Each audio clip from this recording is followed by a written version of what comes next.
Welcome. Thank you for coming out. My name is Matt Breach. I'm the CEO of Tallgrass.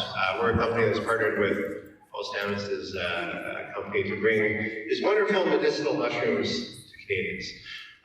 And we're also bringing Paul Stamets to Canadians this evening.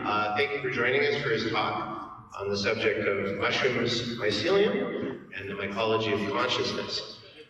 Paul Stamets has published 6 books on the topic of mushrooms and has discovered numerous new unique mushroom species. He is the owner of Fungi Perfecta, maker of host defense mushrooms. And he has won a number of awards, including the Gordon and Tina Watson Mycology Award from the American Mycology Society, as well as the Mycologist of the Year Award from the North American Mycology Association, and the Invention Ambassador Award for the American Association for the Advancement of Science. I believe that year that he won that, it was him and the inventor of the digital camera, so he was in good company for that one. And for those of you who follow these things, he's also now been immortalized in Star Trek Discovery. That's right, as none other than Lieutenant Paul Stamets, astromycologist. So without further ado, please give Paul Stamets a warm welcome.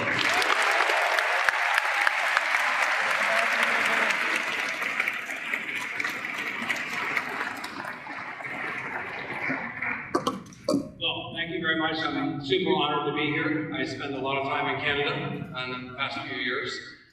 I want to first give a shout out and acknowledgement and dedicate my talk to the First Nations. They've been so gracious in allowing us to cohabit this land.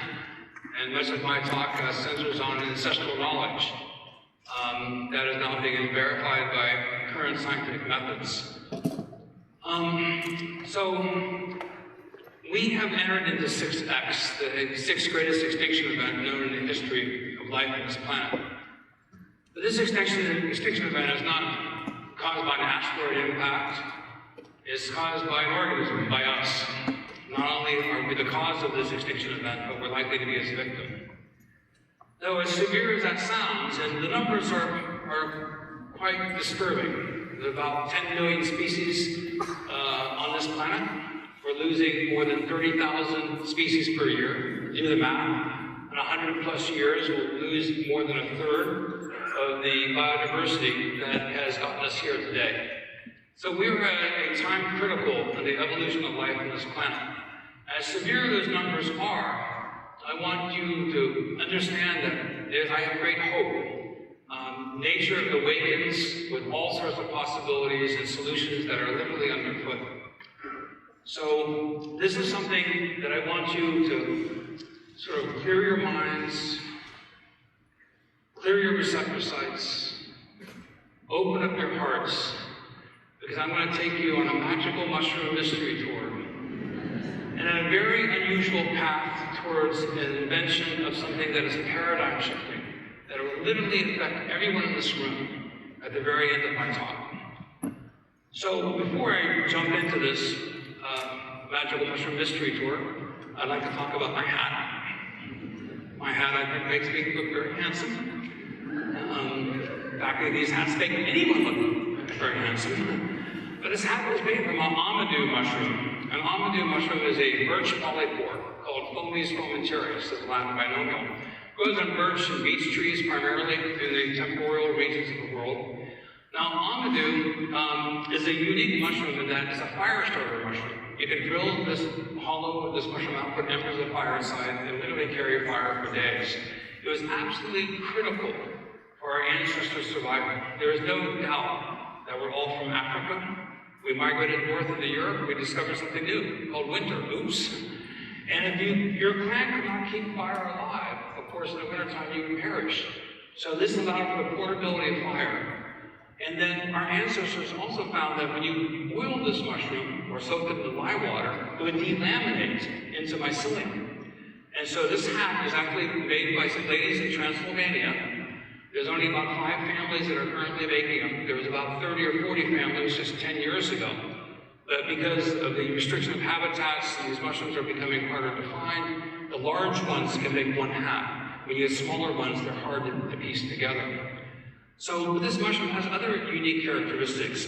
Because it is so flammable, my hat is so flammable, that's why if someone's smoking a cigarette or a joint or on fire, I've actually had a hat catch on fire and simmer for a long time and then it burst into flames. And so this fire starter mushroom also helped revolutionize warfare. It allowed flint spark guns to work. The Chinese invented gunpowder, but the Europeans invented the flint spark rifle. Of course, in Napoleonic times, that was extremely important. And there's a massive trade of Amadou mushrooms to support Napoleon's armies, specifically for that purpose. But this mushroom also has other characteristics that are very interesting.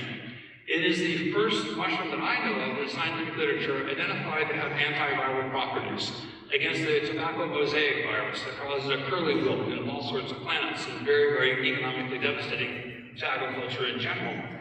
But moreover, this also was used by fly fishermen to dry out flies. And so when they would be fly fishing, as you fly fishers know, you have to dry out your fly so you could tap your fly and dry it out. Well, this mushroom also has some other very, very unique properties. And so the biodiversity or the mycodiversity of fungi in our ecosystem has played a pivotal role in the evolution and survival of our species. There's several other species that I'm going to be talking about. I'm going to talk about chaga, which also grows on birch and beech trees.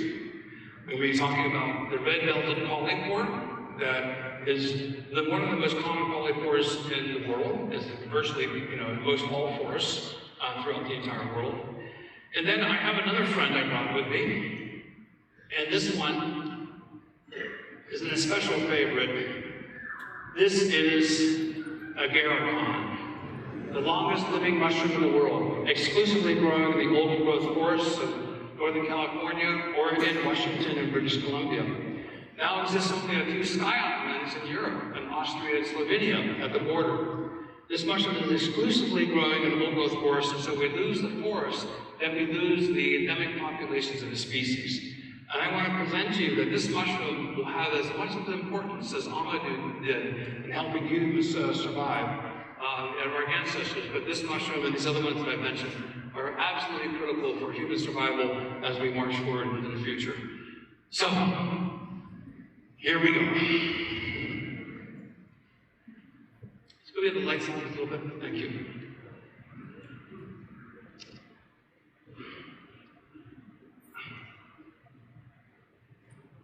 I'm not sure what happened there. Let's try that again. Je ne sais pas. Okay, I can do it by hand here. So the clicker's not working, so I'm going to use this for the AD people. I'm going to march from my computer. So this is a simplified view of the mushroom life cycle. Basically, two spores have to come together and mate. They mate, they fuse together. The mycelium of one spore is mononucleate, has one nucleus per cell. And then when they join together, they can have two nuclei per cell. It's called dikaryotic. And then after they've mated, then they're fully capable of producing a mushroom, which are spermal offspring.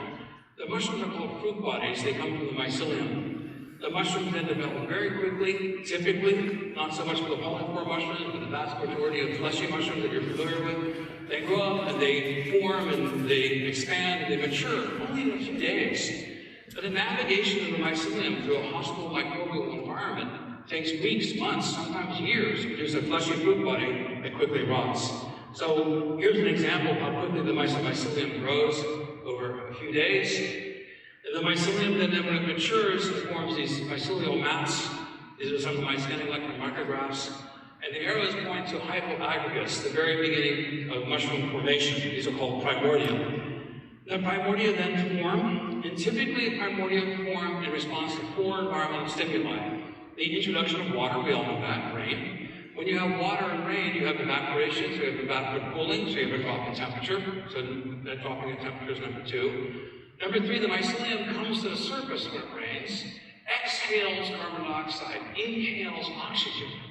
So that's the third one, is the availability of oxygen and being able to exhale carbon dioxide. And the fourth one is quite surprising, and I'll be talking about this as light. Most mushrooms require light. The button mushrooms you see in the store, they're grown in the dark. But the vast majority of mushrooms are photosensitive and phototropic, and the bandwidth of light is absolutely critical for their maturation. Very quickly, a primordium will form, and then it bursts out of the mother mycelium, it fully matures, it releases spores, and they can go from this stage to this stage in a week. And this is an over-mature mushroom, the genus Russula, and now it is past its prime, and the mushrooms give themselves up. Essential key concept here is that mushrooms don't have a good immune system, but the mycelium does. The mycelium is surrounded by hostile microorganisms. It's only one cell wall thick. Mushrooms are hundreds, if not thousands, of cell walls thick. But it matures, it ripens. It's called a fruit body, much like a peach attracts herbivores, people, animals, etc. It ripens, and so it's nutritious. And then by eating the peach pit is spread, and then the peach pit can germinate, and a new tree will form. So fruit bodies typically, both plants and animals, beckon and attract animals in order to spread them. They tend to be highly perishable. So the mycelium then, as the mushroom begins to rot, spores germinate from the gills, lots of other organisms co-occur, and the mycelium then goes underground. In 1 cubic inch of soil that's fully myceliated, it can be between 1 and 8 miles of mycelium if you stretch those mycelium end upon end. My foot is covering approximately 300 miles of mycelium. Now, the mycelium is not only like an externalized lungs, exhaling carbon dioxide and inhaling oxygen, but they're an externalized digestive membranes. There's no site-specific place or stomach in a mushroom mycelium. The entire membrane is releasing enzymes, acids, all sorts of other chemicals, and then breaking down the nutrients in a form that the mycelium can absorb those nutrients and these directly through its cell walls. So these are externalized lungs, they're externalized stomachs, and the mycelium is wonderfully articulated to withstand catastrophe. If there is an impact of disturbing the mycelium, from whatever type of disturbance, the mycelium oftentimes works in response whenever it grows and replenishes. So there's always alternative pathways for channeling nuclei and nutrients should any strand of the mycelial mat be interrupted or broken. A good friend of mine, Patrick Hickey, I came up with this little movie here. He calls these comet nuclei. This is over about 3 or 4 hours, and these are hundreds of nuclei streaming through the mycelial network. Now, when we had still photography looking under the microscope, we couldn't see this. But what's amazing is that the mycelium channels these nuclei that become polynucleate at the tips. I mentioned before, there's 2 nuclei per cell, but at the tips they become polynucleate. And so in the breadth of my hands, about a meter to 2 meters across, there can literally be trillions of end branches. And at the tips of the polynucleate, there's multiple nuclei, and then these nuclei, if they reassort genetic material, they encounter a new food source, an insect, a new toxic chemical, if it rearranges and expresses in epigenesis a new enzyme or acid that can capture and break down that potential food source and absorb it, what happens? The mycelium surges, because now it's been coded for a new digestive system for being able to capture that nutrition. So, I'm going to wax poetic, but I firmly believe this. The mycelium conforms to an archetype that I believe, in the course of evolution, nature builds upon the previous evolutionary successes. The mycelium forms networks, not dissimilar to that of neurons. Looking at the computer internet, the reason why it's so resilient is there's so many nodes and crossings, it also conforms to the same archetype. And I present to you that directly after the Big Bang, 14 billion years ago, the organization then of matter also conforms to string theory and develops some of these same networks. This is 1 parsec, about 3.26 light years in diameter, at the highest magnification, and we're pulling back now. And we begin to see the same archetype shared by mycelium by neurons, by the computer internet, and the vastness of the universe. And then looking at the organization of dark matter, these are the ellipses or galaxies. From the Hubble telescope at deep field view, there's over 100,000 galaxies depicted in this one view. But the organization of dark matter also conforms to that of the same archetype shared by mycelium, by the computer internet, by our neurons, and the organization of matter in the universe. So when the universe formed about 14 billion years ago, then stardust began to coalesce. And then the Earth formed about 4.5 billion years ago. But when the Earth formed, only 20 to 40 million years, when it formed 4.5 billion years ago, an amazing celestial event occurred. The planet Theia came crashing into the Earth. It was smaller than Mars. It jettisoned enormous amounts of debris in the gravitational field of the Earth, and the moon then coalesced from that impact. This is why when the lunar astronauts went to the moon and came back, the radioactive isotopes were identical to that of the Earth. So then looking at the fossil record, 2.4 billion years ago, in South Africa, the first evidence of a multicellular organism was discovered this past year. 2.4 billion years ago.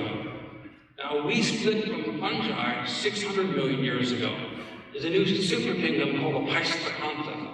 Epigenetic joins Animalia and fungi together. 600 million years ago, we split from fungi. And fungi went to choose this filamentous route of the web-like mycelium. We chose the route of encapsulating our nutrients in a cellular sac, basically a stomach, and then secreting juices, gastric juices, in order to break down that food in order to absorb it.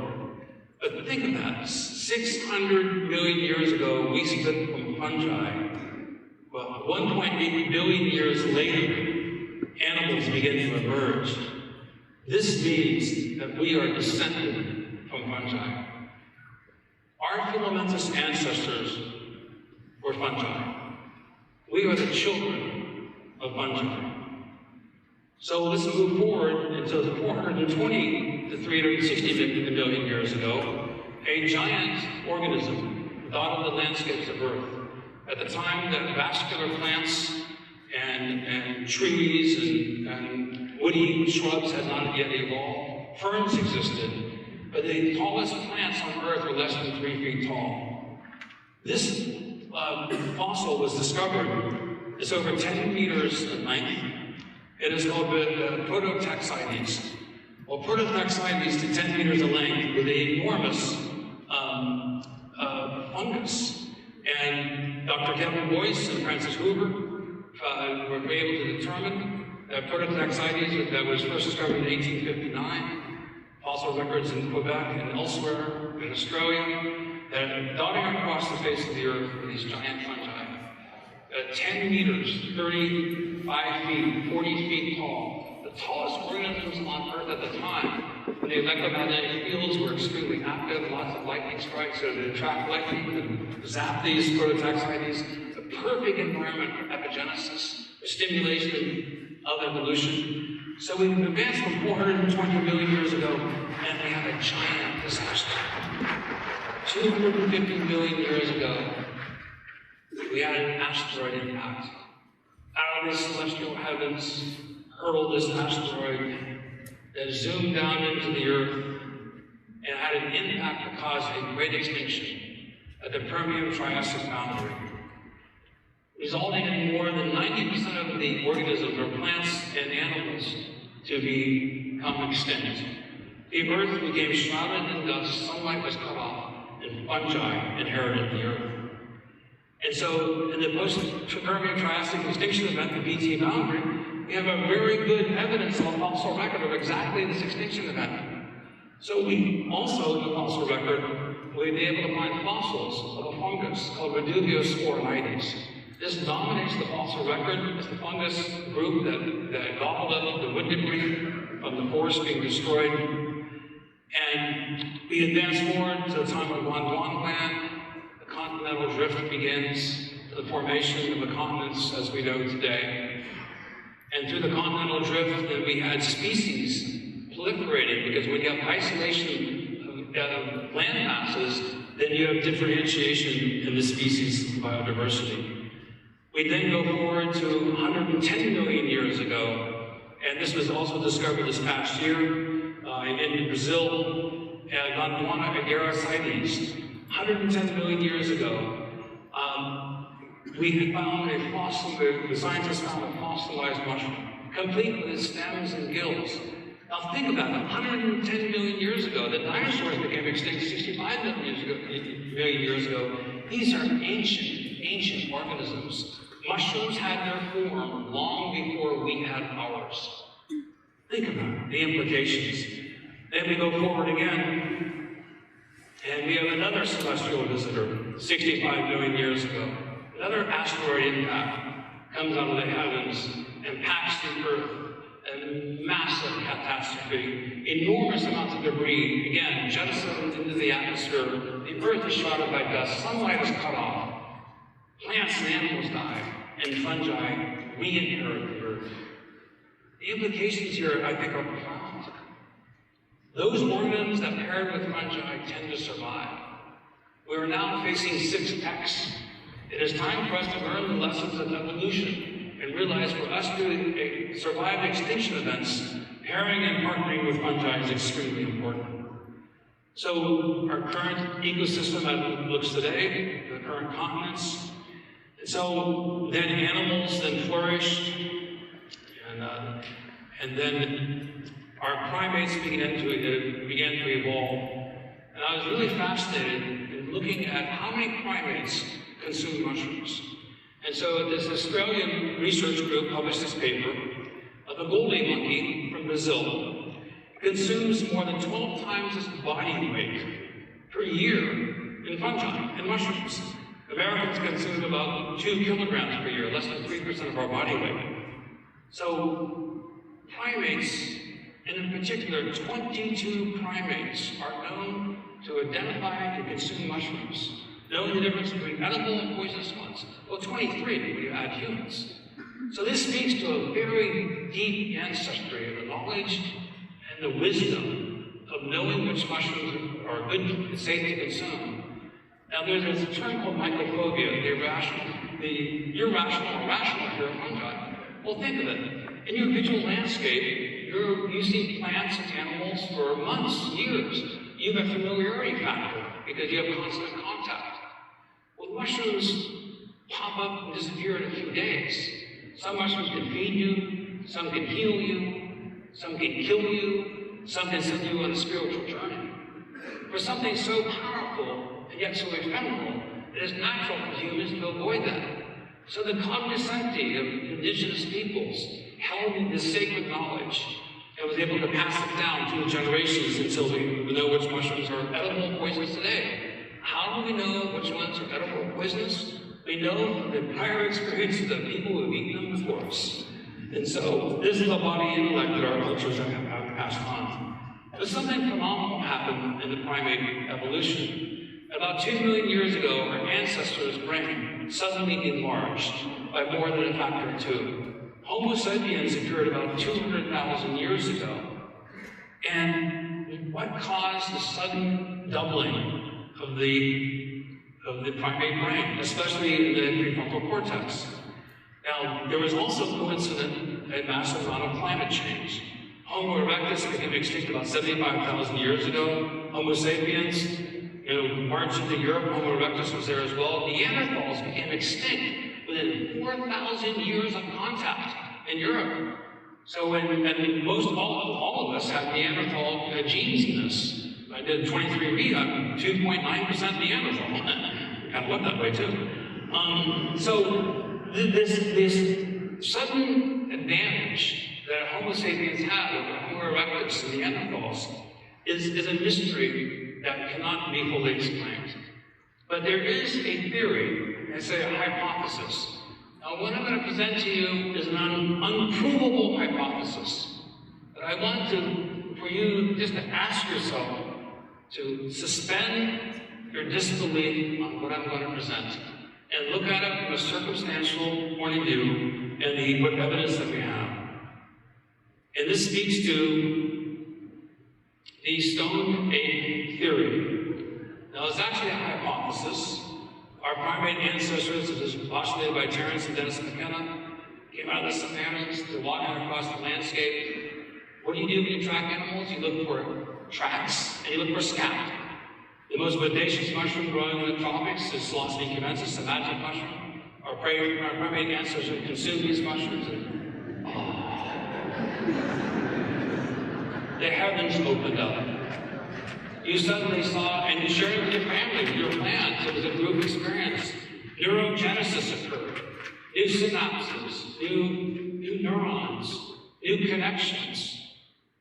The ability to conceive, to be able to invent new weapons, to be able to strategize. This is what Terence McKenna described as a stone ape theory, but I propose to you it's not a theory, it's a hypothesis.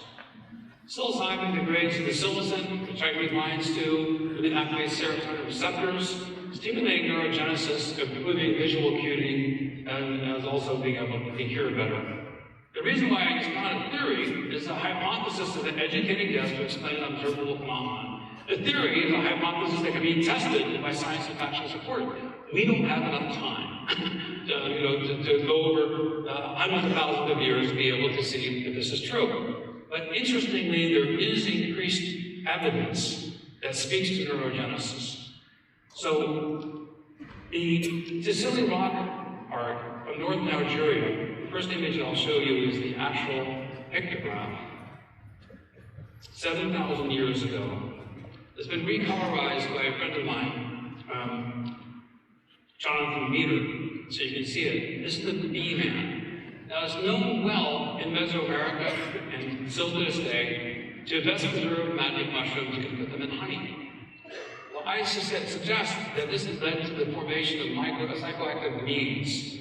And there was the Bavarian Beer Purity Act of 1516 that banned specifically mushrooms by name from being put into beer, as well as henbane and a bunch of other plants.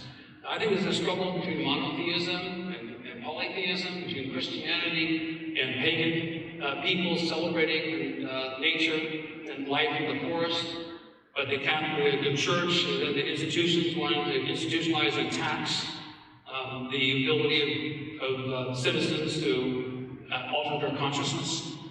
So I think this is very probable that the psychoactive meads of Europe were specifically immune to these magic mushrooms.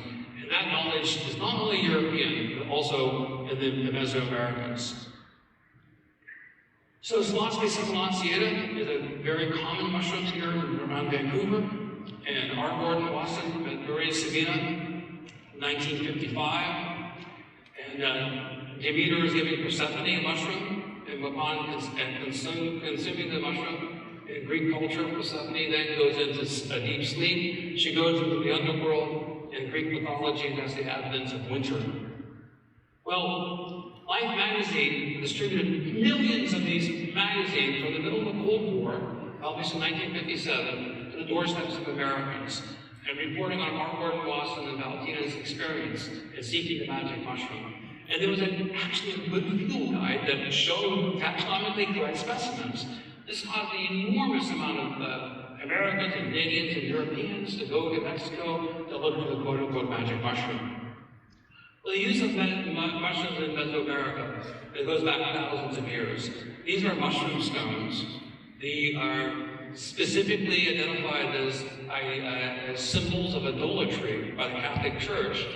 And so when the Spanish conquistadors came over, in order to suppress native indigenous religions, they would smash these by the thousands.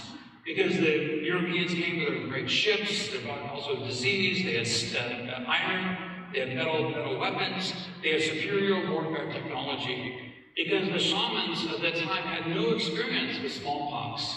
With tuberculosis is debatable, it could have been there before.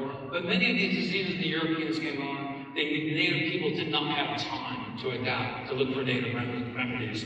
Massive by millions and millions of Mesoamericans due to European diseases. I am the temporary, my wife and I are the temporary custodians of 17 of these mushroom stones. I've collected them over all the years of my life. I want to pass them back to the indigenous peoples at the right time. But several indigenous peoples from Guatemala and other people associated with the Guatemalan government have told me, don't return them to the Guatemalan government. They'll be sold off on the black market. There is no institution down there that can hold these mushroom stones, in their proper regard. And two shamans have told me, Paul, they're safer with you. You hold on to them until the time's right. Some of these are extraordinarily interesting. Now, much of my work was sponsored by these four individuals who were absolutely critical in my life. Dr. Michael Bew, who's holding the two baskets there. He's a professor at the Epigenetic Neurogenesis College. Dr. Alexander Smith, to the right, he's from the University of Michigan. Dr. Daniel Stuntz, on the lower left, from the University of Washington, and Kit Skates from Post Falls, Idaho. These people are extraordinarily important in my life.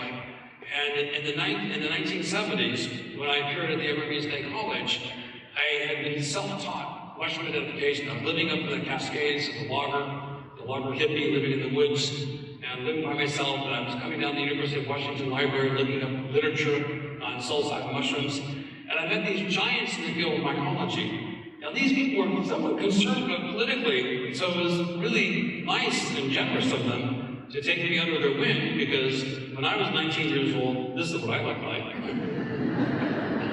So your suspicions are now confirmed. So I had a passionate interest in taxonomy and mushroom identification. That's one of my skill sets.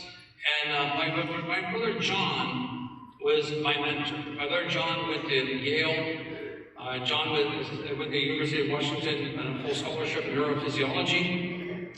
So I'm the youngest one in my family. My brother John was 5-6 years older than me. So I was always trying to impress my brother. My brother John went to Mexico and Colombia, came back with crazy, wonderful stories about tripping on magic mushrooms, and I was super eager to hear about it. And so I was always trying to impress my brother. Well, I received the AAAS Award as an Invention Ambassador, the most prestigious scientific organization in the world. And I received the award, and I got really excited because I was trying to impress my brother that my research is legit. John, it really is. Your younger brother's doing some real good research. But, older brother, younger brother dynamics. So I called my brother up, and I got the award on a Friday, and he didn't answer his phone. And I was so excited to tell my brother that the most prestigious scientific organization in the world authenticated my work, and he didn't answer the phone because he had died that day. So John never got the message, and so Brother John I have a dear love for, because John first got me excited about mushrooms. Well, John got me excited about mushrooms, really, when he came back from Yale University with this book called Altered States of Consciousness by Charles Turner. Now, we grew up in a small town called Columbiana, Ohio, and we had a fairly large house, but we had a fully equipped laboratory in the basement. I thought all houses had laboratories in the basement. I go to my friend's house and go, "Where's your laboratory?" But they had a fully equipped laboratory, 3 rows of shelves, and we had the radio from the aircraft carrier, the Intrepid. My dad served on it in World War II. So after World War II, he brought the radio from the aircraft carrier we had in the basement. I could play with the radio, but my brother John would not let me play with any of the chemicals because I would blow up things. So John brought back this book, and I said, "John, I'm really interested. Can I borrow this book?" And he goes, "Sure, but I need it back a week because I'm going back to Yale." I said, "Okay, John." So I borrowed the book. My friend Ryan Snyder was my best friend. Ryan saw me real excited about this book, and I went through it. And Ryan said, "Well, can I borrow your brother John's book?" I go, "Yes, but he needs it back." So Ryan borrows my book, my brother John's book, and 2 days pass, a few more days pass. I go, "Ryan, I need my book back. Hurry, my brother John needs it." And my brother John's asking me, "Oh, where's the book? I need to go back to my class." And Ryan kept on hemming and hawing. I'm like, "Ryan, I need my book back." And then finally I confronted Ryan. I was really upset. I go, "Ryan, where is my brother John's book?" And Ryan sheepishly looked down and said, "Paul, I can't give it back to you." I said, "Why?" He says, "My father found it and burned it." I went, "Whoa." I said, so today, I have a debt of gratitude to Ryan Snyder's father, because he actually inspired me on my path. But I thought this book was so powerful, it made me want to burn it. And this is a subject I definitely want to look into. So, Psilocybe cubensis co-inhabits other magic mushrooms. It grows on elephant dung, hippopotamus, zebra, horse, buffalo. And I went on to the Arizona State College. We received a Drug Enforcement Administration license. I've published 4 new species of genus psilocybe, all psilocybin active. And there was a huge interest in psilocybin mushrooms in the 70s and early 80s, and it sort of waned.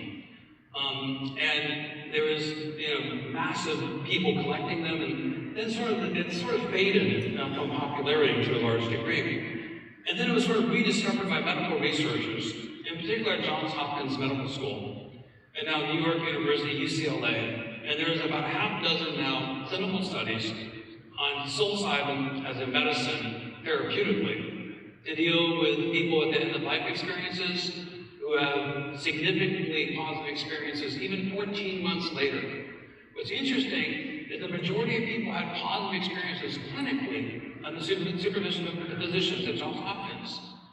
And 14 months later, they interviewed their friends, their wives, or their husbands, and their children, other people close. They said, this person has dramatically improved in their attitude, they're easier to get along with, they've had positive effects. A few people who had negative effects, the negative effects did not last longer than the experience itself. So there's no residual negative impression subsequent to the fact that I don't want to do those again. So that's very interesting. So this study came out this past year. This is amazing to me. 480,000 people surveyed by DSHS.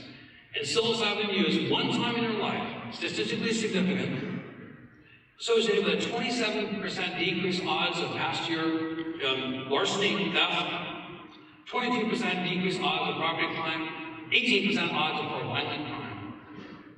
This is an association, is not necessarily causation, but it can be. This study just came out this past 2 months. There's an increased nature relatedness and a decreased attraction to authoritarian political views after use of psilocybin. I can think of one president who really needs this. Can't you? So, again, this is really extraordinary that these people, from experiences for one time, the psilocybin have such a dramatically positive impact. Well, now we know that psilocybin activates the hippocampus, causing neurogenesis, the extinction of the fear response. So with PTSD, rape victims, people experiencing trauma, this is something that has gotten physicians and psychotherapists very excited.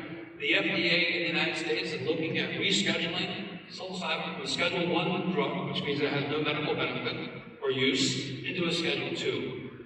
14 FDA officials and scientists met with a group of other researchers that have been studying psilocybin, and they think this would be good for PTSD for soldiers coming back from Iraq and Afghanistan, and the FDA said no. PTSD affects so many people in car accidents, sexual trauma. So many people have PTSD, and they never found anything, they said. The FDA said, have never seen anything that clinically is most significant from one-time experience with such low toxicity and a long history of proven use of safety. So this is something that's really exciting, and I think that we're going to be seeing a lot more research on the use of psilocybin as a therapeutic drug. Now, because psilocybin extinguishes the fear conditioning response, now think about that. Our ancestors going through the wilderness encounters the saber-toothed tiger, disastrous event, people are harmed and hurt. You're the leader of your clan. You trip on these mushrooms, are able to overcome your fear response of conditioning. And the next time you encounter a saber-toothed tiger, then retreating, you can survive. Well, this means that psilocybin induces courage and kindness. Empathy to one of your fellow tribespeople, courage to overcome the fear response that's been conditioned. Well, in fact, these are leadership skills. And we know from the DSHS study, you become a better citizen. So the clinical studies at Johns Hopkins University, the first studies now, and there's about a half dozen other studies now, that showed that psilocybin-assisted therapy is a novel treatment for psychiatric disorders that are otherwise not responsive to other conventional medicines. There is a reset therapeutic mechanism that is now been shown that you can change your mind, literally, from one of these experiences. The amygdala response to emotional based on psilocybin, you have a different response to facial recognition, to people who may have harmed you. And this is an extraordinary slide. On the left, this is your brain without psilocybin. On the right, this is your brain with psilocybin. Which brain do you want, you know? So what's now become very popular is microdosing in Silicon Valley. And microdosing is basically taking a low sub-threshold dose of psilocybin where you will not feel an effect. Now, this is extremely popular in Silicon Valley right now for coders, for people writing complex software. And they're using it, and it's very interesting in talking to people, very straight people who never consider using a drug. But when they think about the ability of creating neurogenesis, having greater creativity, greater intellectual acumen, being able to prevent dementia, the idea of taking a sub-threshold dose, like a vitamin, to be able to increase their cognitive abilities is extremely appealing. So I call this epigenetic neurogenesis. And so this has been written up in the Wall Street Journal. Many of you know about this. Many people here in this audience are actually participating in this. So now psilocybin mushrooms may be the first smart mushroom, but lion's mane is also a mushroom of extraordinarily great interest right now. The advantage of lion's mane is obvious that they're legal. There's a long history of use. Lion's mane mushrooms contain novel compounds called arenacenes and uracinones. These are nerve growth factors that cause a remyelination on the axons of nerves. The myelin is an electrical conductive layer on the axons through which the nerve signals travel. And in Alzheimer's and dementia, when you have neuropathies, oftentimes there's demyelination. That sheath that's conductive that is interrupted, oftentimes amyloid plaques are formed. The amyloid plaques interfere with neurotransmission. Well, there's been 2 clinical studies in Japan, specifically showing that lion's mane mushrooms improve significantly mild cognitive impairment in double-blind placebo-controlled studies. And they showed an increased ability for cognition. And interestingly, they were using about 3 grams of lion's mane per day. But statistically significant, when they stopped using lion's mane in these elderly patients, then the dementia-like symptoms return. So lion's mane mushrooms contain these compounds, but an extraordinary interesting to me is when we did analyses for the arenacenes between different species or different strains, we got very different results. Now, lion's mane mushrooms have these compounds called arenacenes, named after Hericium arenaceus. But lion's mane was discovered to have these neurogenic properties because of a researcher named Kawagishi in Japan. And he published a patent in 1994 specifically suggesting that lion's mane could be a preventative to Alzheimer's, very good for MS victims, to address many forms of neuropathies. How he discovered this is extraordinary. He looked at bird's nest fungi, and he looked for antibacterial agents from bird nest fungi, little cup fungi with little flying saucers in it, that everybody probably has seen. And he found that there were cyanophane derivatives named after the genus Cyathus, the bird's nest fungus. And then when they did batch fermentation of the lion's mane mycelium in pure cultures, like they do with many pharmaceutical drugs, when they analyzed the mycelium, it had none of these arenacenes. It turns out that when the fermentation stopped, and the mycelium all belonged together, then the immunity of the mycelium declined to mature, and then a bacterium would come in, Bacillus megaterium. And because of the contact of the bacterium with the mycelium on the map, because of epigenesis, an immune response was created, creating the arenacenes. So it meant that pure culture of lion's mane mushrooms was not the best way to grow it.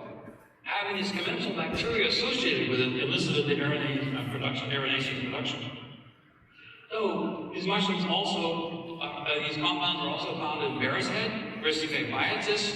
I think most of you have seen it. It's one of the safest mushrooms in the world to identify. There's nothing that looks like it that's poisonous. So a group of researchers then did some research with lion's mane mushrooms in the genus Agaricon with mice.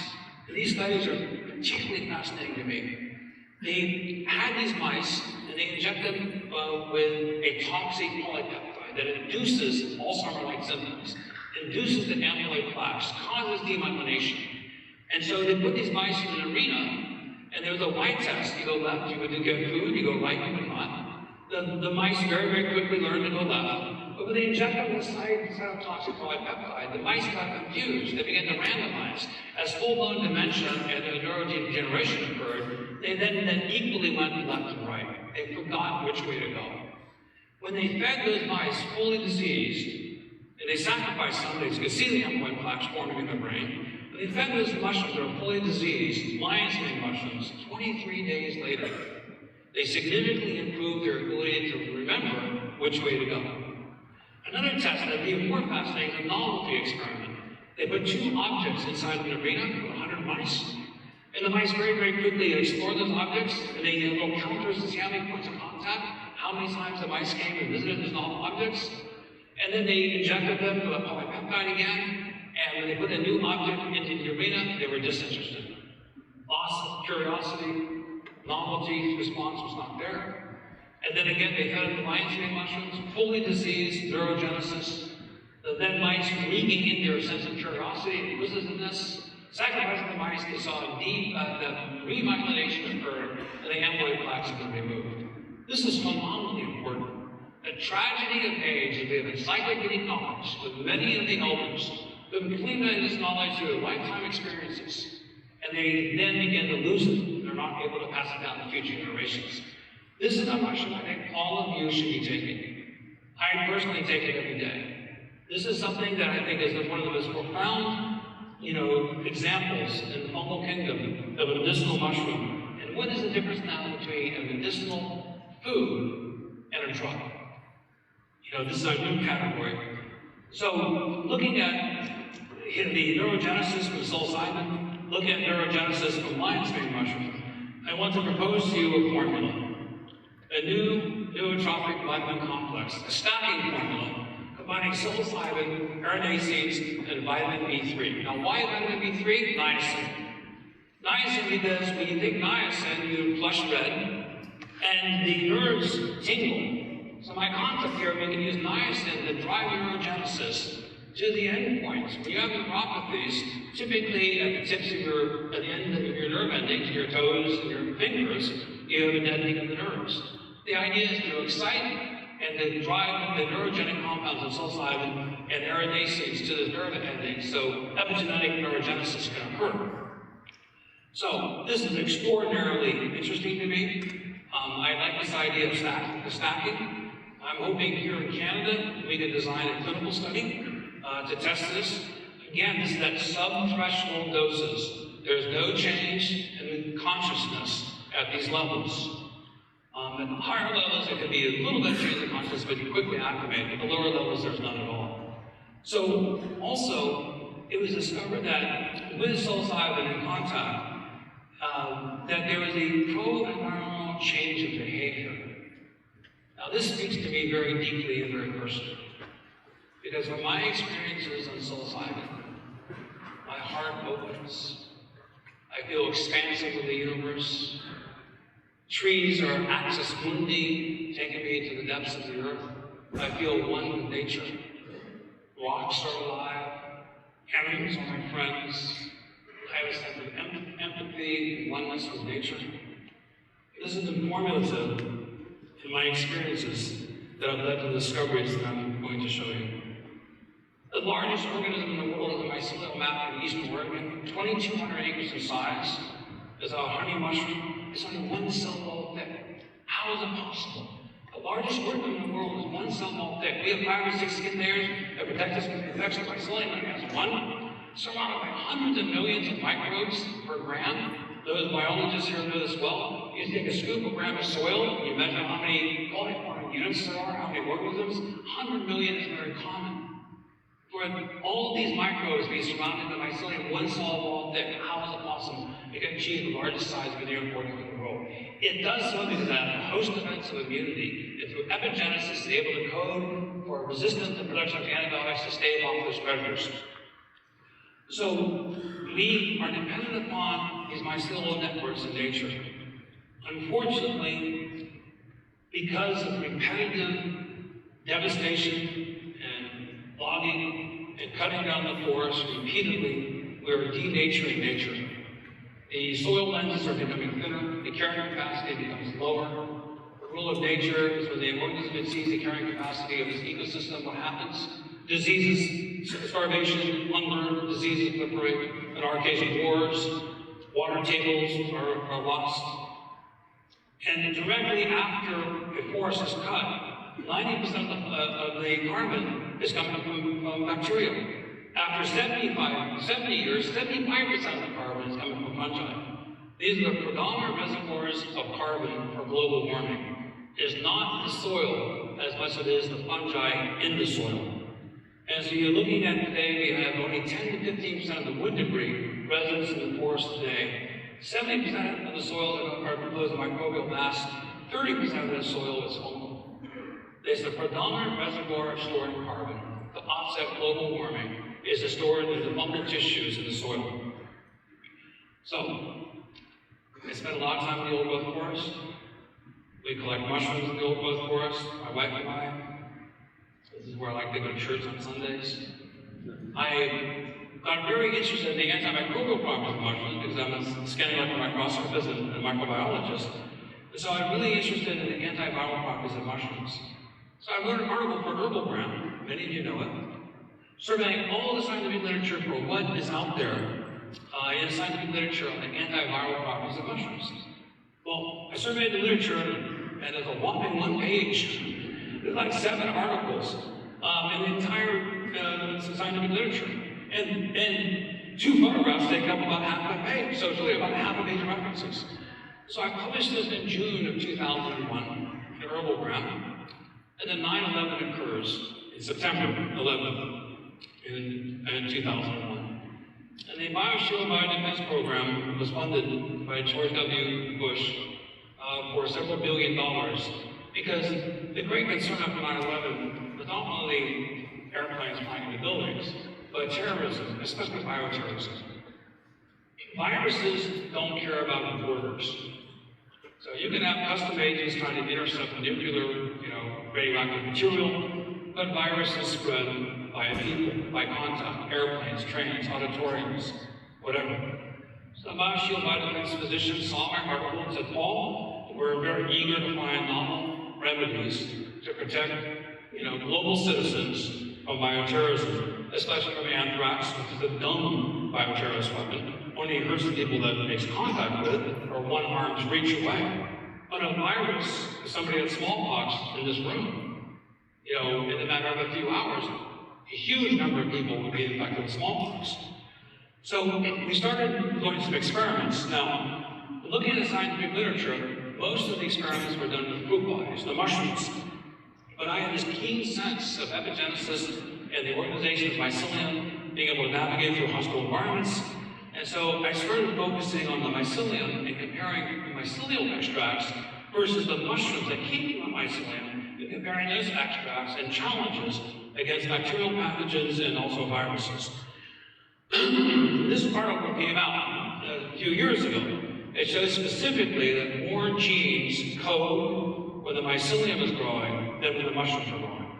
There's a lot more genes that are active, and it makes sense. You're trying to defend against all these pathogens and trying to consume it. The mushrooms is fleshy, it's food, deer people eat it, it rots in a few days, so its immune system doesn't have to be as intact as a long path the mycelium takes to navigate through the microbiome, the soils.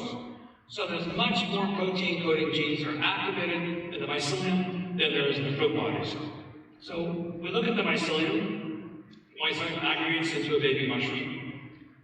And it turns out that blue light stimulates mushroom formation, specifically the 320 to 400 nanometer range. The absence of this blue light, mushrooms are stunted, and they oftentimes are malformed. So we started working with our culture collection, and we submitted thousands of samples, literally, to the BioShield Defense Program. And we had an extraordinary result. And the result that was extraordinary at first, the most extraordinary, was Agaricon, the one I held up at the beginning. Prototaxis officinalis. So we started collecting Agaricon strands, and I have been collecting them since the 1980s because it's such a rare mushroom. And one time out of 100 times going into the old growth forest, there are valleys where I can find clusters of them, but literally, my professor, Dr. Michael Yu, has spent 40 years collecting mushrooms. He found his first Agaricon in his life 2 years ago. And he goes out many times through the course of a year. He found his first one, so they can be extremely rare. They're quite common in the Gulf Islands, you know, going up in the Inland Passage, much more so than elsewhere because of the old growth forest. So we went out and we went collecting for these, and we went up Desolation Sound, and we found this very, very unusual place where there is a giant Agaricon that was growing. But the place that we found this Agaricon also had this strange rock. This rock was strangely shaped like an Agaricon. And so, here's Agaricon, here's the rock, here's Agaricon, here's the rock, here's Agaricon. And so we're like, this is very weird. And so, we collected specimens from that location, and sometimes we had to go high up in the trees, and here is a large Agaricon on Cortez Island coming from a dead branch. Interestingly, it does not rot the branch that supports it as hard as rock. And the Agaricon can have two forms. It can have when it's fresh, this is the dark brown color, but then it has the ghost form. It transforms into this whitish fruit body. And it's called the quinine fungus.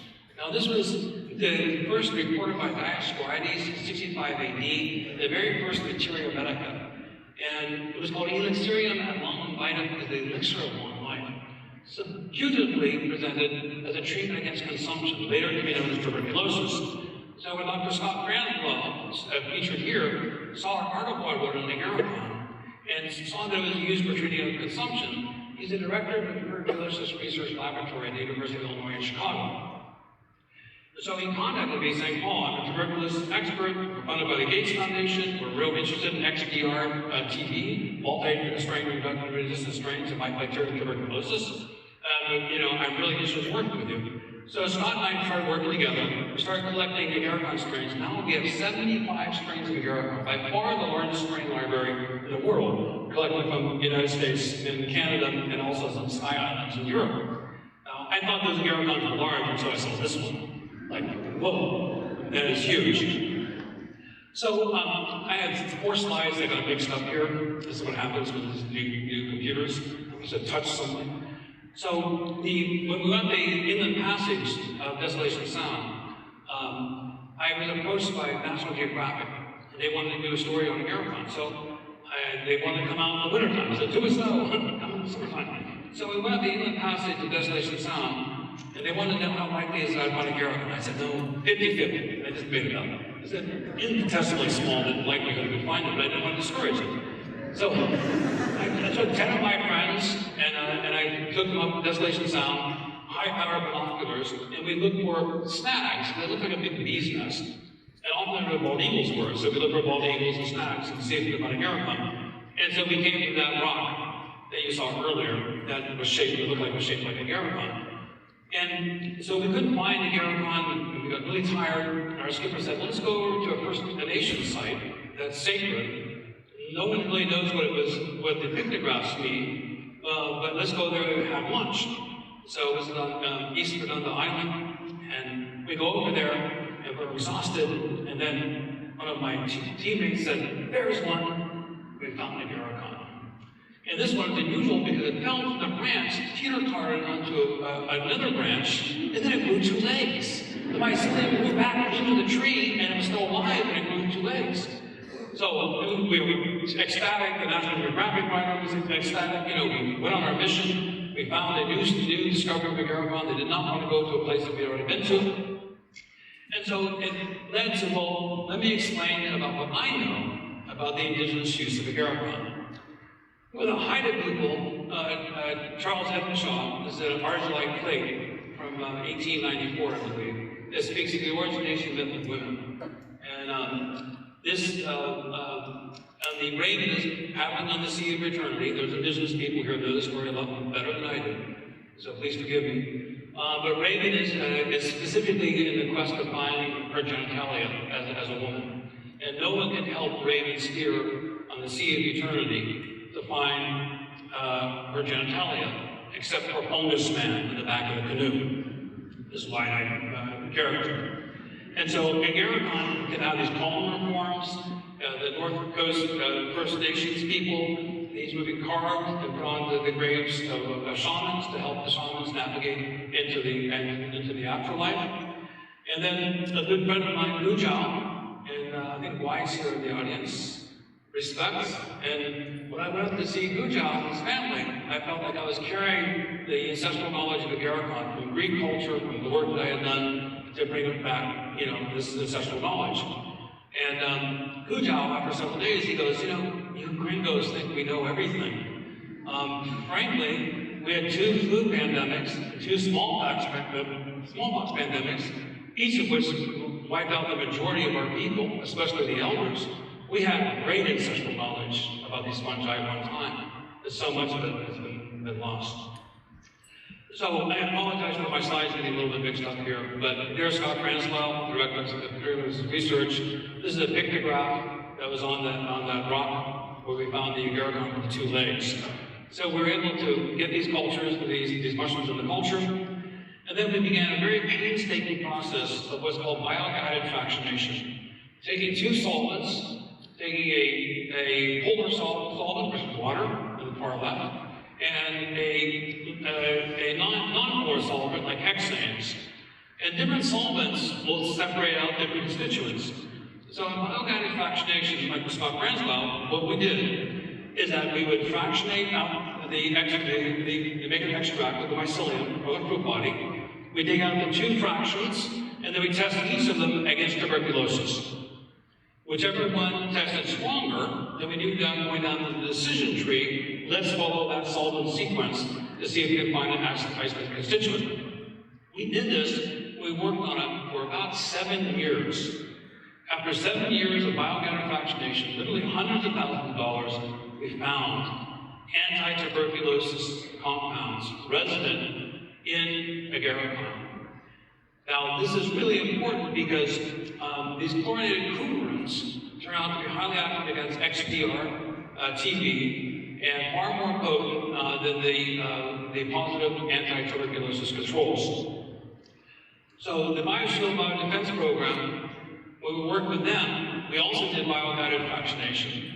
And of course, we're doing our research with the U.S. Defense Department, we found that Agaricon also had antiviral compounds, besides antibacterial compounds. Tuberculosis is a bacterium that's highly active against viruses, including smallpox.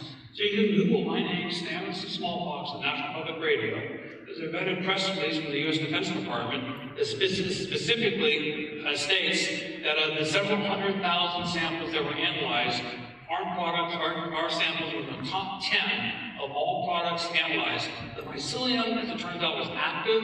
The fruit bodies were not. The mycelium had far more antiviral effects than the fruit bodies, and that we were the only natural products out of more than 2 million samples submitted that had such significant activity. So we go around the old growth forest, we collect these, we get them in the culture. We don't have to collect the mushrooms, we get a small piece of tissue and we grow it out. So working with the University of Mississippi, just like we did with Scott Branswell and the Tuberculosis Research Center, we started doing fractionation. What is the active molecules against smallpox? And Gujao told me, we could have discovered that Agaricon was active against smallpox, but we didn't have time. We had no history of contact with smallpox until the Europeans introduced it. So we again did this bioguided fractionation 5 to 7 years later, and we found it. 2 active anti-smallpox molecules, sulfuric and evaporatic acid, over twice the activity of tenofovir, they have positive drug control, and without the same toxicity. So now smallpox is not an emergent concern, hopefully. You know, we've been immunized. The last case of smallpox infection was several decades ago, but clearly the concerns were flu viruses. So when the flu virus started to become really a pressing danger, the BioShield Biodefense Program said, "Oh, can we test your samples against flu viruses?" I said, "Great, we already have the samples, let's go ahead and test them." So we then sent samples, numbered, not identified, to the US government, the BioShield Biodefense Program. Here's an example of some of the flu pandemics and the rate of mortality is phenomenally high with some of these, especially with H5N1. H7N9 is now emergent. H3N2 and flu B viruses is what's been going around recently. So the selectivity index, anything that has 2 or more is active, anything that has 10 or more is extremely active. This is a measure of testing for an antiviral drug. This is truly amazing. The US government paid for 2,392 assays. I have a deep debt of gratitude, ironically, to George Bush and Dick Cheney. I never thought I would ever utter those words. So, the summary of these results of 2,392 samples, 4 of them turned out to be extraordinarily active.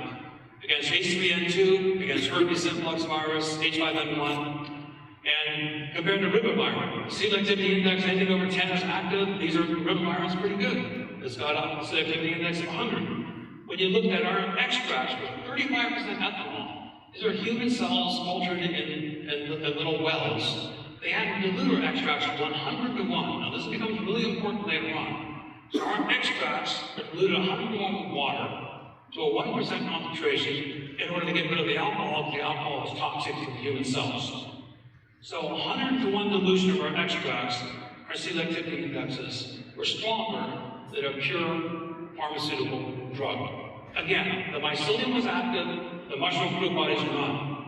So this resulted in a patent that was finally awarded in 2014. I filed this patent in 2004. There's no other evidence in scientific literature. Patents are awarded according to 3 criteria. 1, no prior evidence in the scientific literature or popular literature. 2, it has to be unobvious, especially people who speak against your invention. So I have a shout out to all my critics out there. I love you so much. The more you criticize me, the more you say it won't work, Stamets doesn't know what he's talking about. My personal question is, thank you. I can use that for my patents because I have expert teaching against my invention. It proves unobviousness. The third is usefulness. You know, Benjamin Franklin could not have invented the cell phone because there's no cell towers or usefulness. So these are the 3 criteria. So, but the patent disappeared. 2004 I filed it. Normally it would show up on the patent homepage and applications by 2006. 2008 goes by, 2009, the patent is not there. I talked to my patent attorney, go, where is the application? It should be posted by now. We did it, we quizzed the patent office, and the US Defense Department hijacked the patent because of national security, because of smallpox, and because of pandemic flu. So we had to do an intergovernmental agency trace, we pulled back the patent. You know, after negotiating with the US Defense Department, they finally said, okay, and then the patent was issued. Now, that's great because 2 other articles came out in scientific literature talking about Agaricon having antiviral properties, so it's good.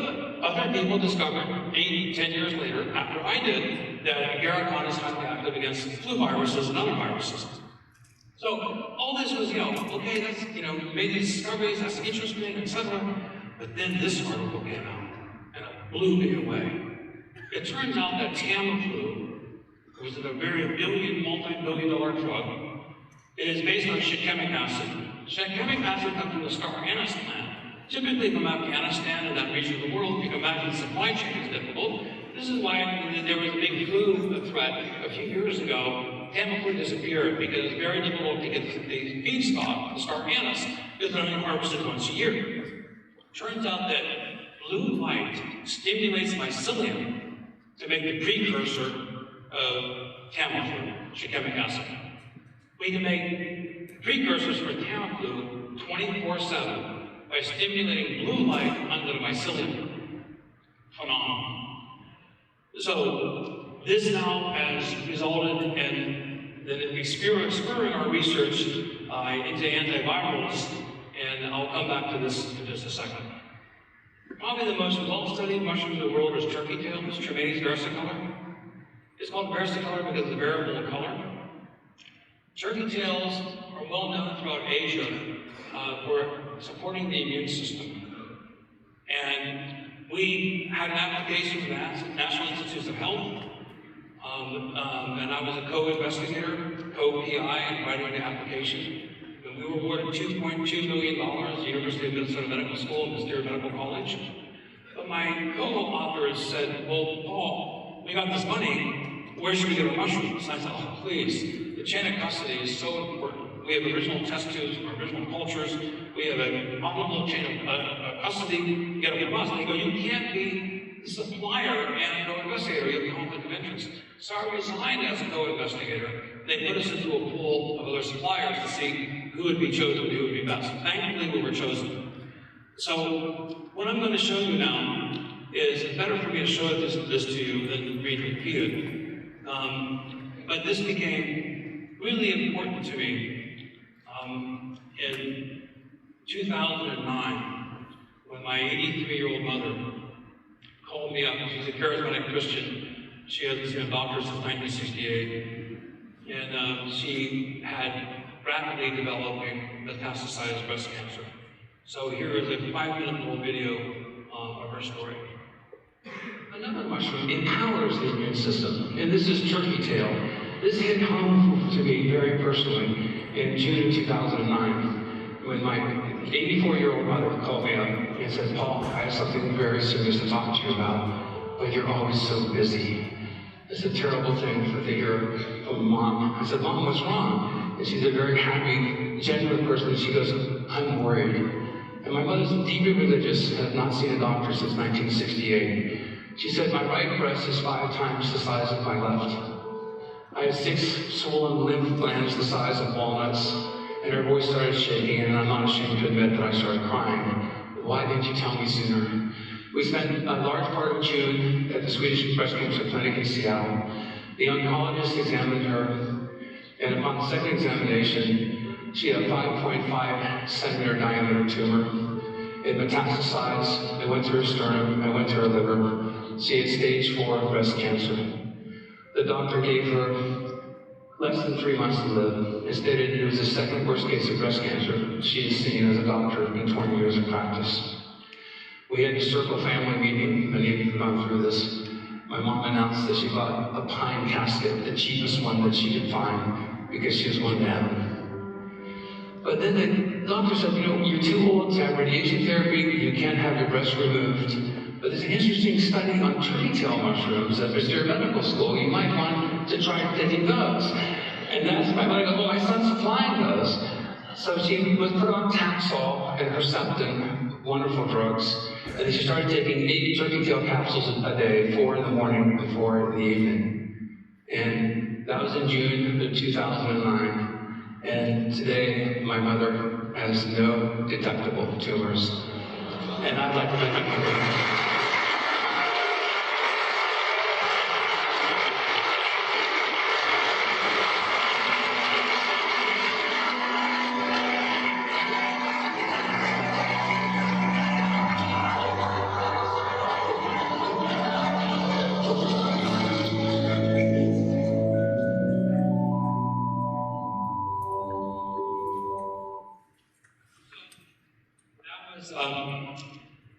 That was in 2009. I saw my mother yesterday. She's almost 93 years of age. After she passed the 5 years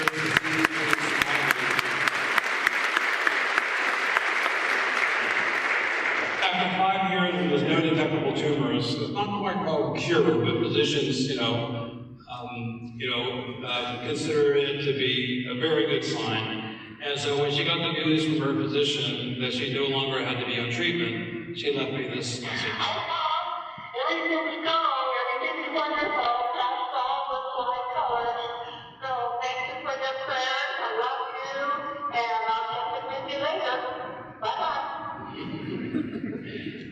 as sharp as a tack. So the results of our clinical study are summarized here. There's a phase 1 study. Statistically significant increase in CD8 and T cells. The p-value, if you know about statistics, anything that's 0.05 or less is excellent. 0.01 is really good. This is 0.0003. And higher doses of turkey tail were associated with a more rapid recovery of lymphocytes and NK cell activity, oftentimes damaged by chemotherapy or radiation therapy, which my mother could not have radiation therapy or her breasts removed because of her age and the risk of infection. So this was published in a phase 1 clinical trial in a peer-reviewed oncological journal. And then a number of other articles came out that found that turkey tail combined with Herceptin makes the Herceptin work better. And then 2 interviews with the oncologist that was treating my mother, and also with me. And the oncologist told me, was interviewed and answered some questions that I did not even ask. She never suffered from camerabrain, the dulling, the fog from the use of chemotherapy, and she never had loss of appetite. These are 2 quite significant features that were associated with my mother. So there's a lot of interest in turkey tail, mushrooms, and polysaccharides. And there's a lot of misinformation that's been put out there. These polysaccharides are beta-glucans. They're large sugar molecules, and they activate an immune response based on an infection model. You have a fungal pathogen being consumed, your immune system response. It's an inflammatory response. But I want to show you the more sophisticated way of looking at this. This is the beta-glucan molecule, 3D. It is a huge scaffolding that has a molecular weight oftentimes thousands of kilodaltons. And this, when this articulates, this really makes a mushroom have a swarm. These are structural components, like the wood in the wooden house.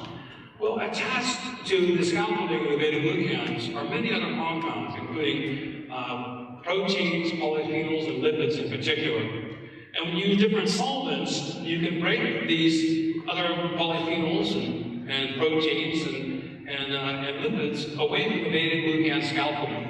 These are huge macromolecules. They have all sorts of end branches. They then have embedded with them all sorts of other constituents. But you can remove them. And very interestingly, an article came out using lipases that took the lipids away from the beta-glucans. And when they took the lipids away from the beta-glucans, it decreased the immune response or value of PSK, by this case, by more than 83%. Showing that the beta-glucans, yes, they're good. Yes, they alert the immune system because of TLR2 response, but without those lipids, then the immune response is not as great. So that's really, really interesting to me, because in particular in polyphenols and these lipids. So I worked again with the National Institutes of Health Virology Department, and it's a kind of a complex story, but I'm going to show you our recent results this past year with NIH Virology. And we found that these polyphenols that are associated again with the beta-glucans, when we separated them, we found 5 polyphenols highly active against the human papillomavirus, HPV. 45% of men have, 75% of women. These are oncoviruses, oftentimes they're related to cervical cancer, esophageal cancer. And this is the actual, if you follow my cursor here, this is directly from NIH, National Institutes of Health, highly active. These 5 polyphenols that were embedded in the scaffolding of the beta-glucans were extraordinarily active against HPV viruses. So this is something that I just kind of stumbled into. I'm really honored and excited that this past month, the U.S. Patent Office has now granted me my first patent on molecules against HPV. And so this is also resident within these extracts. Now, the take-home message here is the mycelium offers you a deep well of immunoactive substances, antiviral substances, antibacterial substances. You can fractionate down to one constituent, but you can also fractionate away from the complexity of the immunological benefits that it gives you as a whole. So, you know, we are complex organisms that benefit from the complexity of nature. So, I want to now full circle back to the bee shaman, which I had mentioned before. And the use of honey to preserve magic mushrooms, we discussed. But many of you may not fully appreciate the benefit that bees give for our global food supply. Biosecurity in the world now is in imminent danger of the loss of honeybees.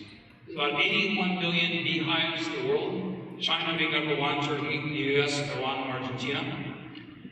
And the loss of bees is a direct threat to food biosecurity that is increasingly a problem. So when a friend of mine, Louis Schwartzberg, a filmmaker, came to me and knew of my other research with insects and against viruses, he said, Paul, what can you do to help the bees? And so I started focusing my attention on bees. Now, this is a bees flying to pollinate tomato plants. And one bee can visit 1,000 flowers in a day. And the absence of bees now in the landscape is due to a confluence of factors. When you see bees on a flower, it's the last days of their lives. Bee flight for pollination used to be on an average of 9 days, and now it's 5. So there's a shrinking of about half. Now here is your food supply benefiting from bees. If we don't have bees, this is what your dairy supply looks like. Bees pollinate hay, alfalfa, and clover. Well, a presidential memorandum came out from President Obama specifying some of the stressors that are causing bees to die. Poor nutrition, lack of poison, mice, viruses, neonicotinoids. But this chart really brings it home. Here in the United States, this is the loss of the annual bee die-off this past year. 72% in Oklahoma, 74% in Maryland. And you look at the national average, it goes up and down, depending on the regions. There is neonicotinoid drift coming from corn farms, etc. They're impacting the immune system. And so the neonicotinoids are having a disastrous effect on the bees. And the bees that are associated with planted corn in particular. The use of neonicotinoids is skyrocketing in agriculture comparatively in the past 20 years. And the neonicotinoids are increasing the sperm vitality of the male drone bees. Also, glyphosates, which are very much promoted by Bayer and other big companies like Monsanto, interfere with the cytochrome P450 pathway. This is something that all animals use. You use the cytochrome P450 pathway to detoxify compounds, and when you interfere with that pathway, you have a higher accumulation of these toxic compounds. So when I'm studying this problem with the bees and looking at it and thinking about it, an article came out in PNAS, this is an open source journal, that found that the honey that was in the beehives that have been abandoned, now for those of you who don't know about beekeeping, when these bees disappear, it's not like there's lots of dead bees around the hive. You go out on a Monday, you check your hives, everything's fine. You go out on Thursday, they're all gone. There may be a few dead bees, but 30 to 50,000 bees have left, and they don't come back. Well, it turns out when they analyze the honey in those abandoned beehives, it lacked p-cumaric acid. Now, p-cumaric acid comes from the delignification of wood. It's also in lots of grains. But in the absence of that, the bees cannot detoxify. So that is one of these symptoms of what is putting a stress on the bee population. But by far, the biggest stress is the deformed wing virus. The deformed wing virus now is a pandemic that spread across the world. It came from Asia. It is now virtually all bees in the world are infected with a slew of viruses, including the deformed wing virus. In 2016, there's a number of articles talking about its prevalence. Covert infections of the deformed wing virus causes the bees' wings to have less strength, and so they're not able to forage as long, and they end up not being able to come back to the nest. And the introduction of the varroa mites in particular has spread the deformed wing virus. The varroa mites are like, they bite the bees, are like a dirty syringe. It is now considered to be the leading contender of colony collapse disorder, vectored by the varroa mite. The varroa mite is being controlled by a miticide called Amitraz. Amitraz is used for killing ticks on cattle. It's approved in the United States specifically to control ticks. It has been used off-label by beekeepers to control the varroa mite. 5 years ago, 2 drenches of amitraz and beehive per season was typical, and now beekeepers are drenching their hives 7 or 8 times because the mites are developing resistance. And so 100% of the honeybees now worldwide have been infected with the deep-form wind virus. Bee collapse is happening. It's what they call a bee apocalypse, because of the rampant spread of this. And so I was confronted with all this history that you've heard, and I was laying in bed in an waking state, between being fully asleep and waking up. I've discovered in this state of dreaming that is a perfect time to come up with solutions. And I had an epiphany. My epiphany progresses through the following experiences. I was growing the garden giant mushroom, 1984. I put the garden giant mushroom up in my garden. I had 2 beehives. I come out in July. I look very closely, and I see bees have moved the wood chips to expose the mycelium. The bees, I look closely, they're sipping on the little exudates and exosomal metabolates coming from mycelium. And for 40 days, with a continuous convoy of bees going from my garden giant patch back to my beehive, I kept a diary on this. There are other flowers that were in the area. Around the garden, the bees were preferentially going to my garden giant patch. It sucked the mycelium so the patch shrunk to about 1/3 of its depth over 40 days. I published this in 1988 in Aerosmith magazine, in 1993 one of my books, and thereupon I forgot it. Now, this next slide is a little complicated, but as the mycelium grows, it produces enzymes, and the mycelium stops growing and exposed to light. Enzymes are stopped being produced, and p-chimeric acid stops being produced. It struck me that, in retrospect, I think the bees were uncovering the mycelium that was in the dark in order to get access not only to the sugars, but also the p-chimeric acid that would activate their detoxification pathways. Somewhat speculative, okay? So that's one event that I had, 1983, 1984. I walk through the old growth forest, I see bear scratch trees, bear scratches. The bear scratch trees, resin comes out, bees are attracted to resin for getting propolis that the bees use to patch their hives. So I'm walking through the old growth forest in the South Fork of Hope, in the Libyan Peninsula, go around the corner, my wife and I see this big bear scratch, bam, scratched. And it was oozing out this resin. I'm like, wow. I told my wife, bear scratch trees in the state of Washington harvested the timber under the schools.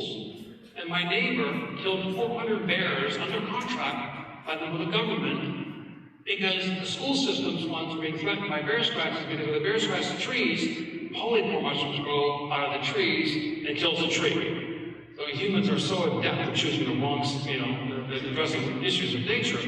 So I went back 2 years later, orienteered to the Olympic National Forest, no trails. After 4 hours, we found the tree, and there's the bear scratch.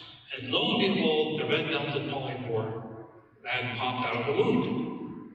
So I started doing these experiments and growing up the mycelium, and I contacted Washington State University saying, I think I have an idea here, because of our antiviral research with the BioShield Biodefense Program about how to help the bees. And I asked the researcher there just to bear with me. And so I laid out my hypothesis, and he said, don't go anywhere else. We want to work with you. So we started growing up mycelium, and we made micro honey. This is mycelium that's grown on rice. And we make this really sugar-rich syrup. And it's delicious. And then we fed this to bees at the Washington State University. 4 replicates, 100 bees in a cage, and we feed them a 1%, a 0.1%, and 10% sugar solution. Again, appellatum is one of the ones that you see right here. And what the beekeepers do is they feed sugar water to the bees. So our idea is we put these extracts into sugar water to feed the bees to see if it would have an effect. So we did this research at Washington State University. We surveyed about 20 different species, specifically looking at longevity and antiviral properties. And the red-belted polypore, the one that's introduced by bears scratching the trees, the amadou, which my hat is made of, the red reishi, which is highly active in the BioShield program, also against flu viruses, chaga, which is also very active against flu viruses in the BioShield program. All of these stood out as being prime candidates. With the red-belted polypore and amadou, it literally doubled the lifespan of bees. Bees live to an average of about 30 days. And at the time of their foraging, after about a week, then that time is the most important time to bring pollen back to the nest. And a number of bees that were surviving, statistically significant, showing a nearly doubling of the bees. And Dr. Steve Shepard says, an entomologist, 39 years studying bees, I'm unaware of any reports that have helped extend the life of bees more than this. So we started doing other experiments. And then we conducted experiments with 532 beehives in the almond orchards of California, the largest bee study in history. So I'm going to show you now a short little clip on some of those experiments we did with Washington State University and the bees in the almond orchards.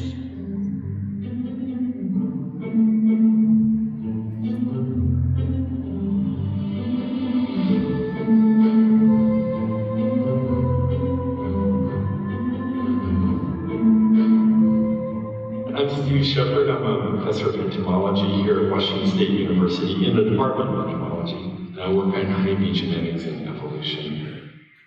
Honeybees are by far the most important pollinators for agriculture.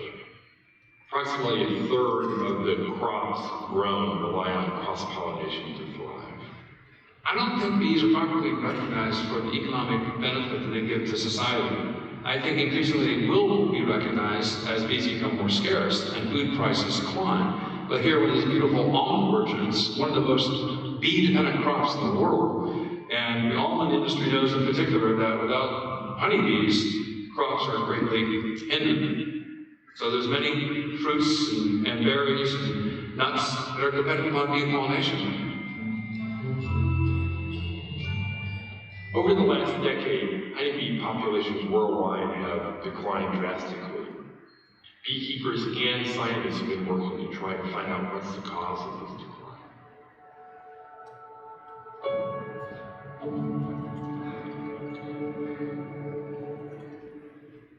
One of the leading problems facing beekeepers today is the varroa mite. These mites attach themselves to bees, feed on their blood, feed on the larvae, and transmit viruses. Varroa mites are very good at developing resistance to chemical treatments. The beekeeping industry had a couple of compounds that they used pretty extensively originally, and it's really just a matter of time before mites develop resistance to that compound.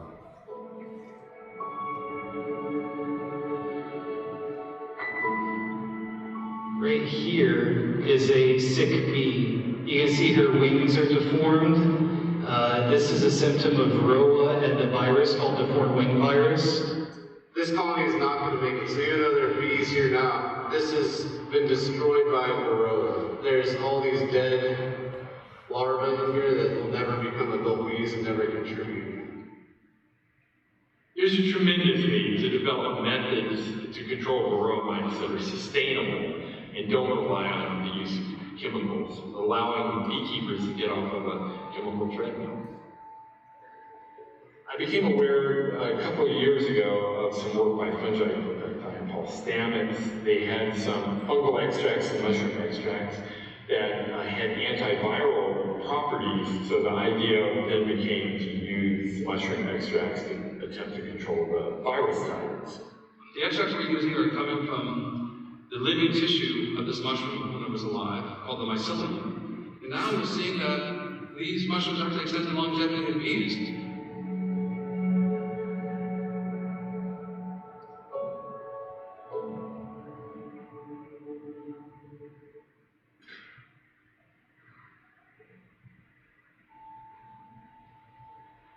Honeybees are critical to agriculture. They pollinate more than 110 varieties of crops. This orchard that we're standing in is 800 to 1,000 acres, and every single one of those blossoms need to be fertilized in a timely manner all at once.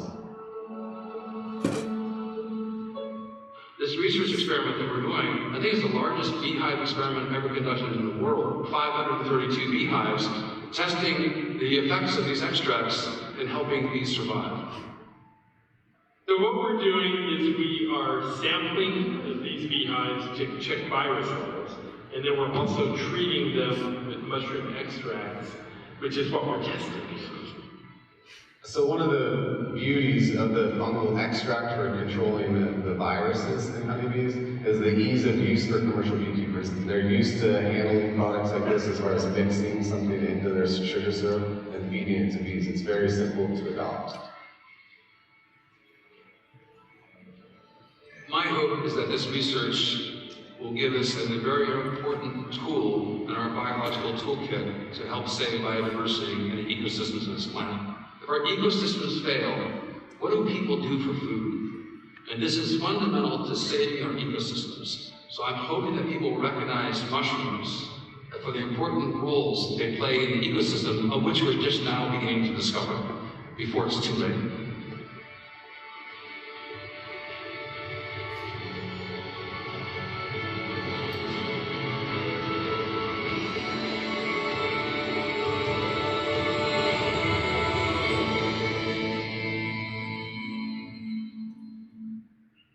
So we conducted these experiments with thousands of hours of research.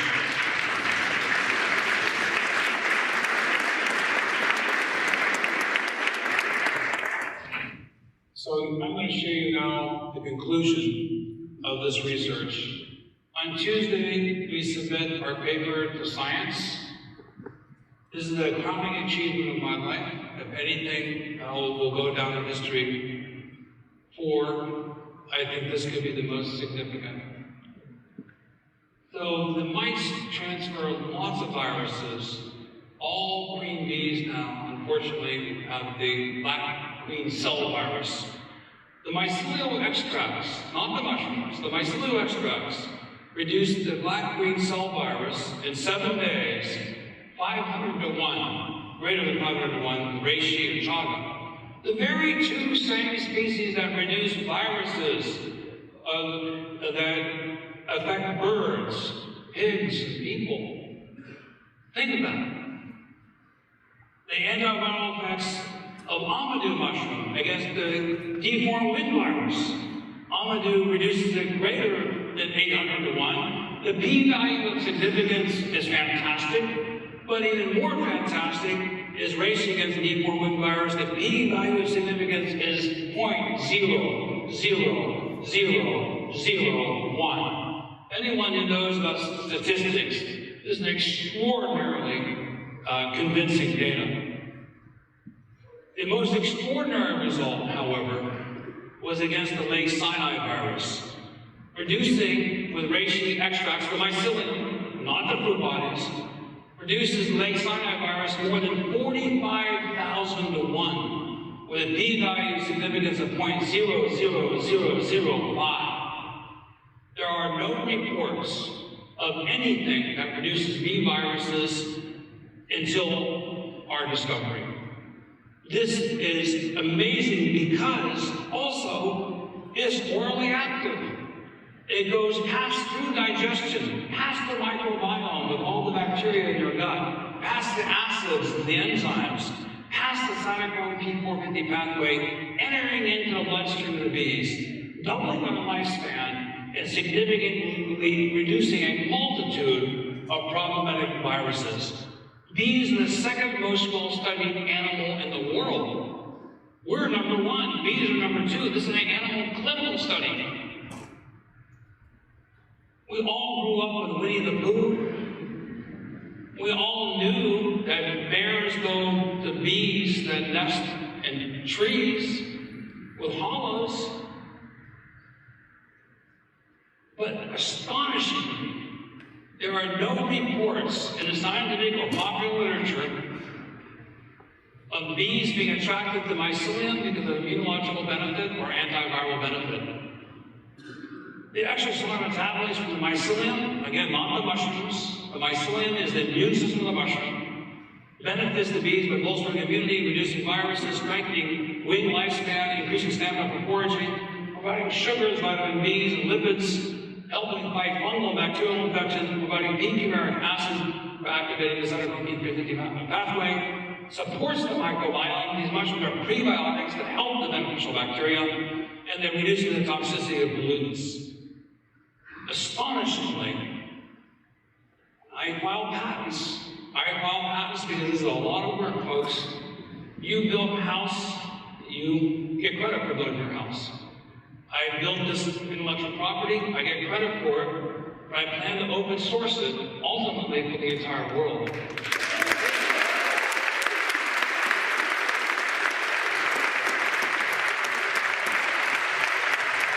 I would not patent this, and made it open source now, Monsanto and other companies would use it for greenwashing. It's important to commercialize it in order to create the revenue stream that promise to be able to benefit the commons. So the patents now have been issued yesterday. The European Patent Office issued for like 20, 25 countries. It's been issued in the United States, Australia, Europe, soon to Canada, New Zealand, and Eurasia. This is a phenomenal discovery. Our fellow researchers are giving talks at bee conferences. We are joining the mushroom community, the bee community together. When I first presented this data 3 years ago, when we only had 10-to-1 reductions of viruses, we've now optimized the formula. I gave a shout out to 900 bee scientists and beekeepers, professional beekeepers in the audience. Has anyone here ever heard or seen or written that mushroom extracts will reduce viruses in bees? Please stand up now and tell me. There's a pregnant silence. The US Patent Office, the European Patent Office, WIPO, the World Intellectual Property Agency, have done massive searches in Chinese, German, English, French, every language. And no one has discovered this until now but me. For about 3 seconds, honestly, for 3 seconds, I got really excited. Like, oh my God, Stamets, you discovered something that's paradigm shifting. And then I got horribly depressed. I got hiding in plain friggin' sight, dude. We are Neanderthals with nuclear weapons. We are ignoring nature. So independent of whether a scientist discovers an antiviral molecule, or independent of a scientist or a medical doctor or physician determining that you have an illness due to a disease caused by a microbe, or if you're a shaman who say you have a disease because of a spirit, the common bridge between those two is that diseases can be caused by something in the unseen world. This is full circle to First Nations and First Peoples' belief in the spiritual and medicinal value of nature. Nature is a numbers game. A multiplicity of variables on one side of the equation leads to success or failure on the other side. The complexity of the factors that confound us today are seemingly insurmountable, but I don't think so. We need to reinvest into the deep well of knowledge of nature. There are literally solutions all around us, hiding in plain sight. We submit our article to Science on Tuesday. This is a high-impact journal. This is something that is scalable. It is ecologically rational. It is through the concerted effort of a great team of people. It can use native species anywhere in the world where there are forests. We can amplify these species using indigenous specimens. The reishi strain that we used came from Quebec. This is something that is teachable. It's super inexpensive. And I think it opens up even something more important. I mentioned to you that the amadou mushroom was the first mushroom ever to be discovered to have antiviral properties against the tobacco mosaic virus. We now know there's another vector that's spreading the deformed wing virus. It's pollen, without the mites. Nature is interconnected. This affords us the opportunity of being able to mitigate diseases in plants and animals. We can lower the viral burden and the vectors that transmit these viruses throughout nature. So in our partnership with Washington State University, we have now contributed over $150,000, my wife and I, and through a lot of you who have supported Tallgrass and my company. This money is going back. I have to say this, folks, just because it's so important. Yesterday is the first day of my life I became debt-free. I paid off.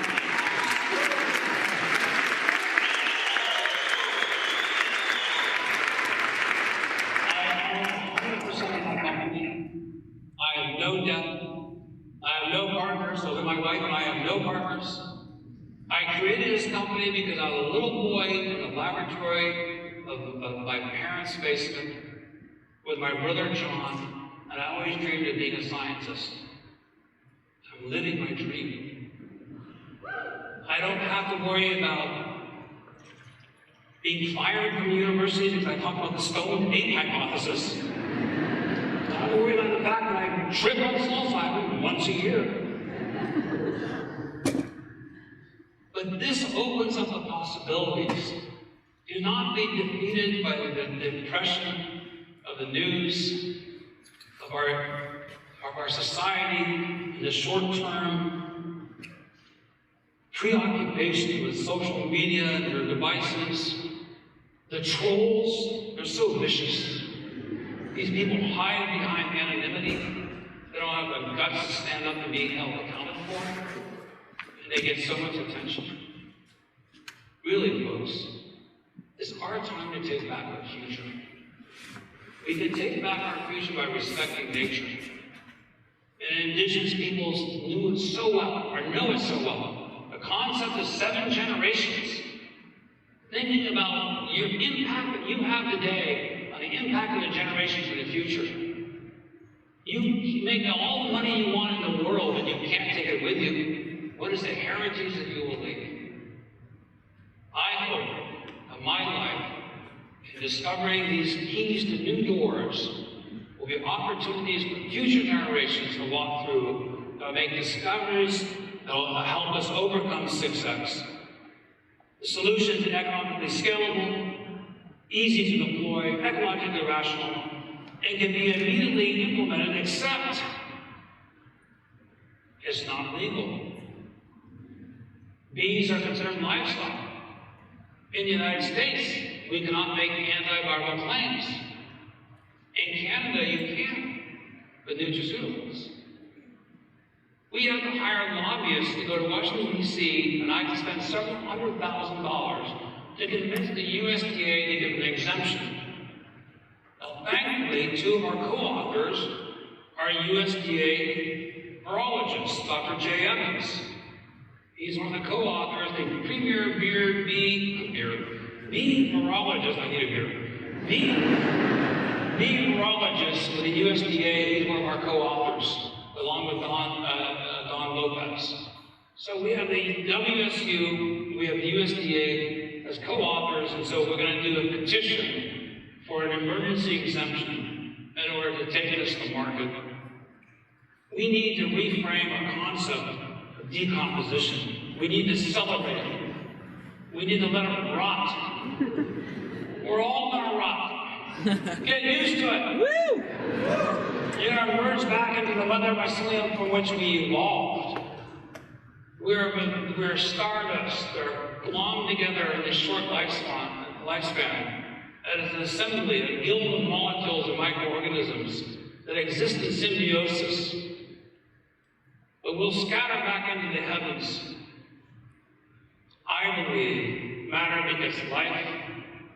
Life becomes single cells become strings, linearly they fork, membranes form. And we all exist in the fabric of nature throughout the cosmos. Microdiversity is biosecurity. Humans, trees, bears, mushrooms, the birds, the bees, all terrestrial organisms evolved to be interconnected with the mycelial web of life. Now think of the implications. The same mycelium. We were forest people for millions of years. We started cutting down the forest, we started getting away from our origins, our roots, literally. The same fungi that helps the bees. It produces viruses, birds, pigs, humans, plants. We can engage these mycelial solutions to create a paradigm shift in nature that strengthens nature, not in opposition, but in support of it, in collaboration, in community. So I invite you all together to recognize we will live together, all of us. Our molecules will mix together within the micromolecular matrix of the universe. Why not? I want to thank you all very much.